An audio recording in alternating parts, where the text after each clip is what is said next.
Hello students, let us start to understand about the some terms related with the DC circuit such as electrical cell and kinds of cell and electromotive force, terminal potential difference, internal resistance।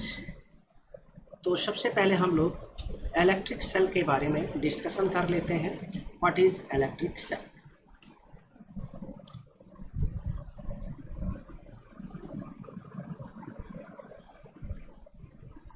It is a device, एक ऐसी युक्ति जो किसी भी प्रकार की ऊर्जा को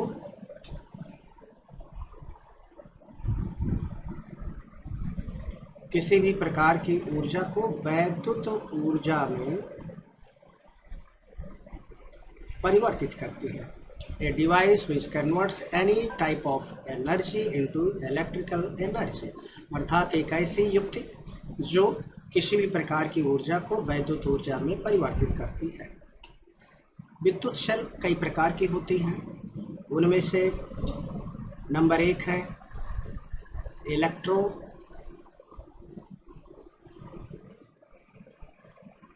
केमिकल सेल, वैद्युत रासायनिक सेल। दूसरी है फोटो सेल, प्रकाश विद्युत सेल। तीसरी है सोलर सेल, सौर सेल। चौथी है थर्मो कपुल सेल। पांचवी है जनरेटर अथवा मैकेनिकल मैग्नेटिक सेल। तो यहाँ पर सबसे पहले इलेक्ट्रोकेमिकल सेल के बारे में स्टडी कर लेते हैं। इलेक्ट्रोकेमिकल सेल यानी विद्युत रासायनिक सेल, एक ऐसी सेल जिसमें रासायनिक अभिक्रिया के द्वारा रासायनिक ऊर्जा को वैद्युत ऊर्जा में परिवर्तित किया जाता है। इलेक्ट्रोकेमिकल सेल एक ऐसी सेल जिसमें रासायनिक ऊर्जा को वैद्युत ऊर्जा में परिवर्तित किया जाता है। इलेक्ट्रोकेमिकल सेल दो प्रकार की मुख्यतया होती हैं। पहली है प्राइमरी सेल, प्राथमिक सेल। इस प्राइमरी सेल में अनुत्क्रमणीय वैद्युत रासायनिक घटनाएं होती हैं, यानी इन primary cell irreversible chemical reaction takes place. इसका उदाहरण है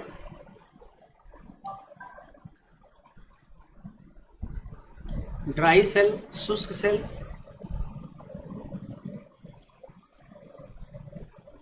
डैनियल सेल और लांचे सेल।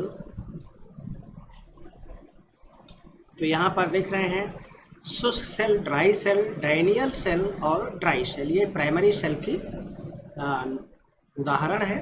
और प्राइमरी सेल में एक बार जब ये डिस्चार्ज हो जाते हैं तो इसको फिर से रिचार्ज करना मुश्किल हो जाता है, यानी after discharging primary cell can not be charge. दूसरी है सेकेंडरी सेल, द्वितीयक सेलें। सेकेंडरी सेल ऐसी सेल होती है जिसमें उत्क्रमणीय रासायनिक अभिक्रियाएं घटित होती हैं, यानी in case of the secondary cell reversible chemical reaction takes place. और इस तरह की सेकेंडरी सेल को जब डिस्चार्ज हो जाती हैं यानी अनावेशित हो जाते हैं तो इनको फिर से आवेशन अर्थात इनको रिचार्ज किया जा सकता है। तो after discharging secondary cell can be charged, और इसके उदाहरण है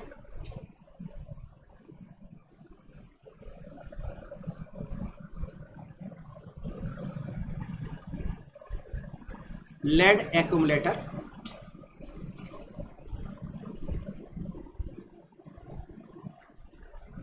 सीसा संचायक सेल, और दूसरा है अल्कलाइन एक्यूमुलेटर, क्षारीय संचायक सेल। और उसके बाद आता है फोटो सेल। फोटो सेल में होता क्या है कि प्रकाश ऊर्जा को यानी light energy is converted into electrical energy. Photo cell में, सोलर सेल में सोलर एनर्जी को कन्वर्ट करते हैं इलेक्ट्रिकल एनर्जी में थर्मोकपल सेल के द्वारा।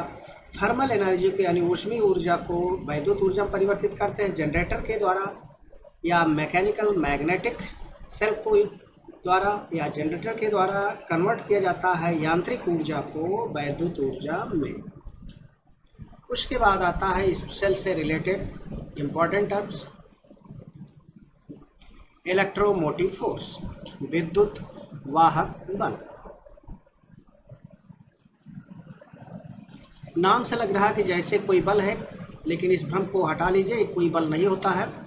ये ऊर्जा होती है जो आवश्यक होती है एकांक धनात्मक आवेश को अथवा आवेशों को पूरे परिपथ में डिस्प्लेस करने के लिए, विस्थापित करने के लिए, अर्थात पूरे परिपथ में आवेश के प्रवाह को बनाए रखने के लिए जिस ऊर्जा की आवश्यकता होती है उसी को यहाँ पर इलेक्ट्रोमोटिव फोर्स कह रहे हैं। यानी ये फोर्स नहीं है बल्कि ऊर्जा है। और इसको डिफाइन कैसे किया जाता है?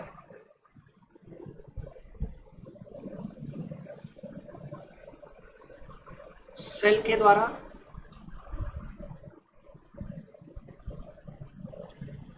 सेल सहित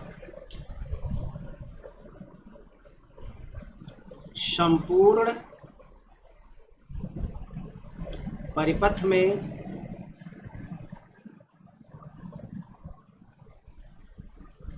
एकांक धनात्मक आवेश अथवा एक कूलाम आवेश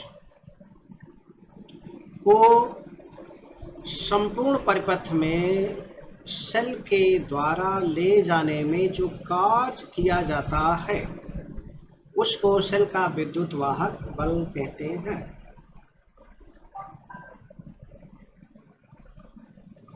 ले जाने में अथवा प्रवाहित करने में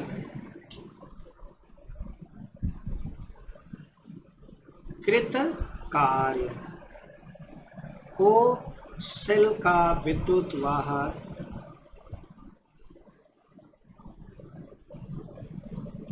बल कहते हैं। तो देख रहे हैं विद्युत वाहक बल कार्य है अर्थात ऊर्जा है, न कि ये बल है। तो सेल के द्वारा, सेल सहित संपूर्ण सेल के द्वारा, इस सेल के द्वारा संपूर्ण परिपथ में सेल के अंदर और सेल के बाहर के परिपथ में एकांक आवेश को अथवा एकांक धनात्मक आवेश को अथवा एक कूलाम आवेश को ले जाने में अथवा प्रवाहित करने में जो सेल कार्य करती है उसको सेल का विद्युत वाहक बल कहते हैं। The work done in driving unit positive charge or 1 coulomb charge through complete circuit including the cell, that is called EMF, electromotive force of the cell। Electromotive force को कैपिटल ई के द्वारा show किया जाता है और यदि Q आवेश को सेल सहित संपूर्ण परिपथ में सेल के द्वारा प्रवाहित कराने में या ले जाने में किया गया कार्य W है, तो कैपिटल E इक्वल्स हो जाएगा E equals capital W upon Q। इसका यूनिट यानी मात्रक, इसका मात्रक है जूल पर कूलाम अथवा वोल्ट। उसके बाद दूसरा पॉइंट है टर्मिनल पोटेंशियल डिफरेंस। ये इंपॉर्टेंट है, टर्मिनल विभवांतर।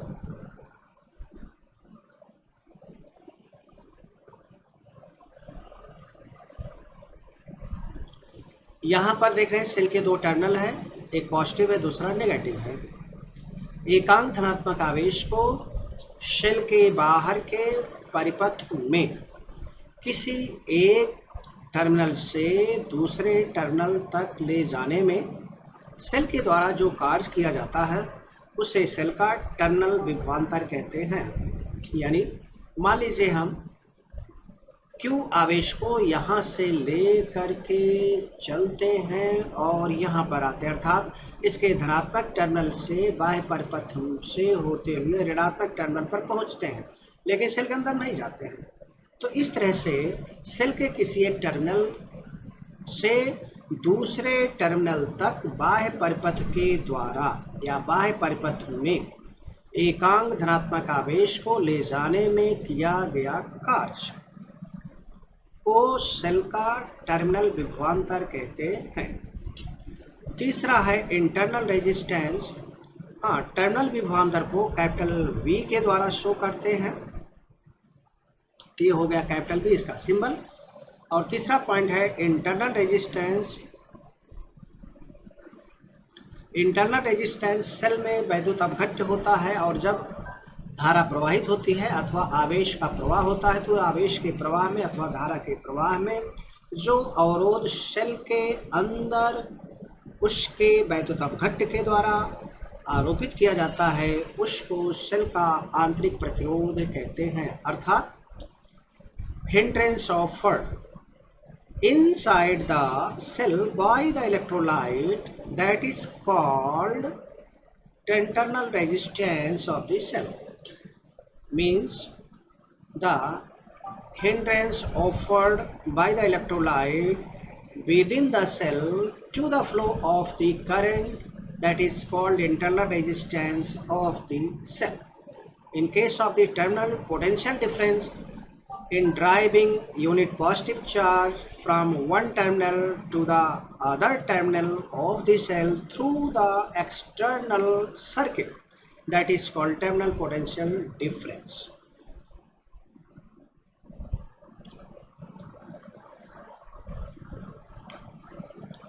Electromotive force, terminal potential difference, internal resistance, इसको इस आगे के पेज पर इंग्लिश में डिफाइन किया गया है और इसको मैंने हिंदी में डिफाइन कर दिया है।